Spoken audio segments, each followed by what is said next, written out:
I'm Lilishia Gounder, a clinical virologist based in Durban, and I'm going to give you an overview on COVID-19 and the implications for religious gatherings in South Africa.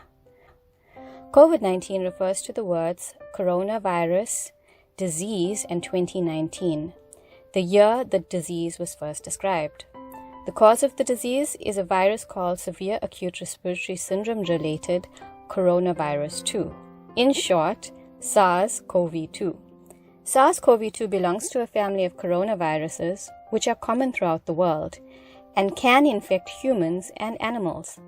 From time to time, because of the close interaction between humans and animals, a novel or new coronavirus can emerge from an animal to cause a different or unusual type of illness in humans.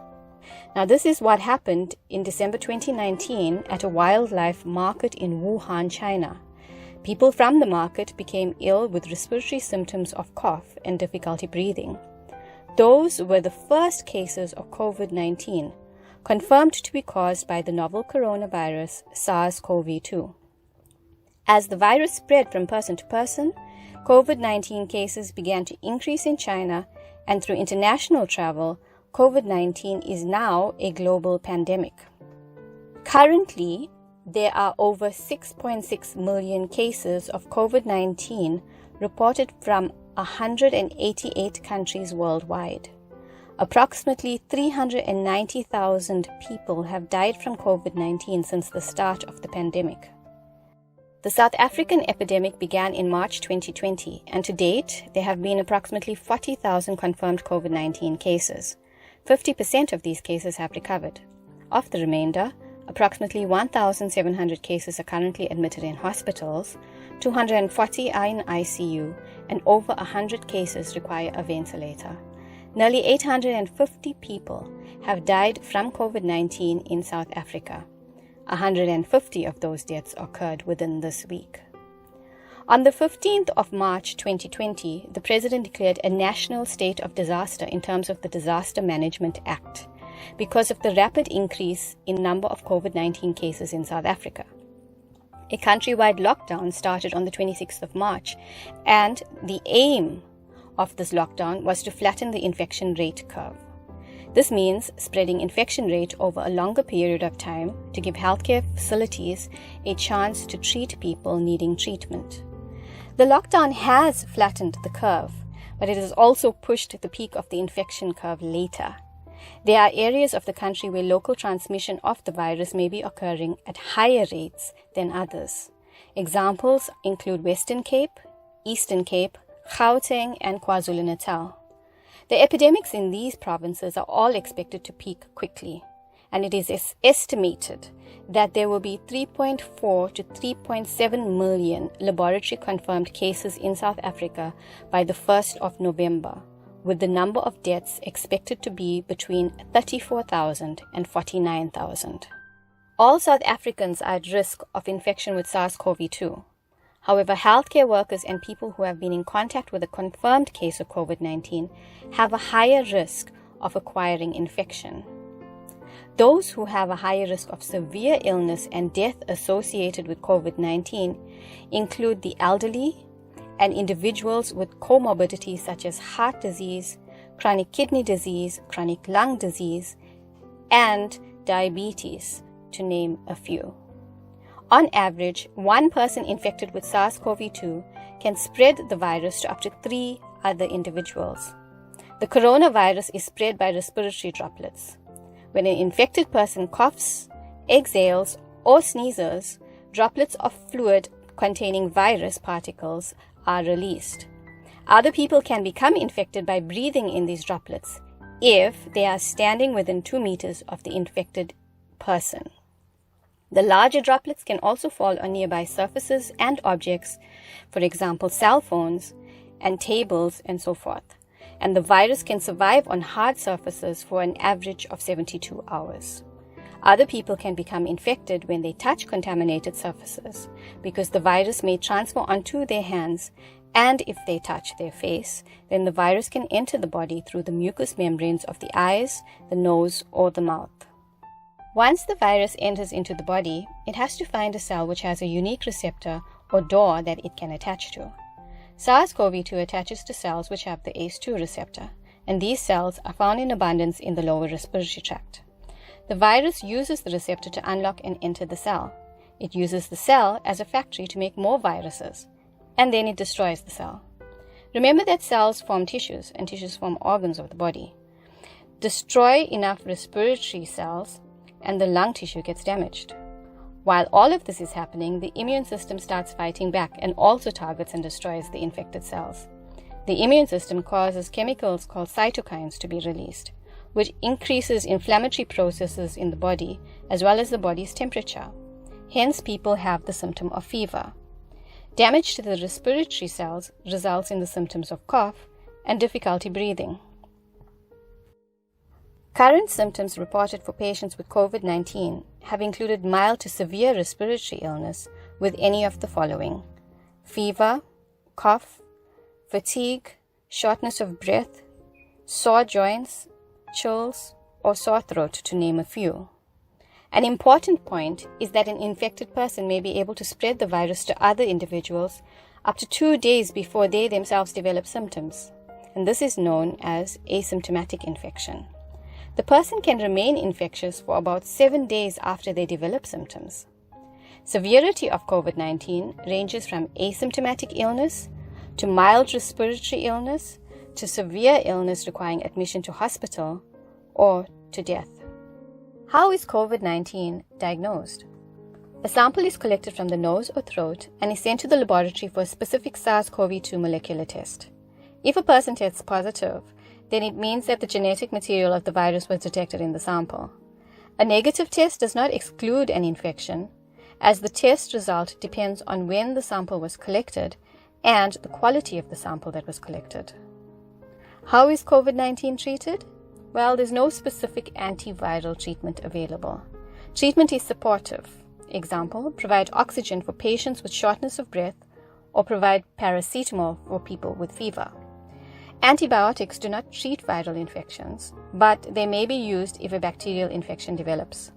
There are some studies in progress using different medications that may have some effectiveness against the virus, but there is no hard evidence yet. Currently, there is no vaccine for COVID-19. However, the following measures can provide protection against infection.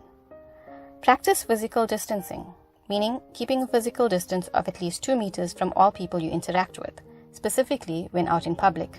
This keeps you safe from respiratory droplets. Practice social distancing. This means not interacting with people outside of your household unless necessary. The correct use of a cloth mask may be able to protect you and the people around you. Wash your hands often with soap and water for at least 20 seconds. And if these are not available, use an alcohol-based hand sanitizer containing at least 70% alcohol. Both these methods inactivate the virus. Avoid touching your eyes, nose, and mouth with unwashed hands. Cover your cough or sneeze with a flexed elbow or a tissue. Then discard the tissue in the bin. Avoid close contact with people who are sick. Do not share personal items such as towels. Clean and disinfect frequently touched objects and surfaces with effective detergents such as 0.5% bleach solution. Stay at home when you are sick and try to keep distance from others at home. Who is a close contact? Someone who had face-to-face contact within 1 meter or were in a close space for more than 15 minutes with a person with COVID-19. This contact happened while the person with COVID-19 was still infectious, that is, from 2 days before to 14 days after symptoms began. Examples include a person who lives in the same household or works closely or sat in the same classroom or attended the same gathering or sat within 2 seats in any direction of a person with COVID-19 in any kind of vehicle. You may ask, why was the person in the taxi or in a gathering if the person had COVID-19? Shouldn't that person have been at home? Well, it's most likely that the person didn't know that they had been infected. An infected individual can be able to transmit the virus through their respiratory droplets 2 days before they become ill. Can a person predict that they will become ill in 2 days' time? Not quite possible. This is where we need to think, not only for ourselves, but also for others. Those who can stay at home should do so, especially the elderly and chronically ill. Those who cannot stay at home, wear a mask, sanitize, and practice physical and social distancing. Think about the vulnerable people all around us. We may be healthy individuals who may get mild COVID-19 and our recovery may be quick. But what about the person who is in close contact with us, be it at home, work, or a gathering? What if they are in the high-risk group and develop severe illness or even die from COVID-19? Social and moral responsibility should remind us to wear our masks, sanitize, and practice social distancing. Social distancing is the most effective strategy to slow down the spread of COVID-19. South Africa moved to Alert Level 3 on the 1st of June 2020. This means that places of worship will be allowed to resume religious services of up to 50 people. As I mentioned earlier, social distancing is the most effective public health strategy to slow down the spread of COVID-19. So, allowing gatherings may compromise this strategy. If I may describe a few examples. On the 18th of February 2020, a 61-year-old church attendee in South Korea tested positive for COVID-19. By the 20th of February, 15 more individuals connected to this church were found to have COVID-19. By the 25th of March, this particular church cluster made up 5,080 of South Korea's 9,137 cases.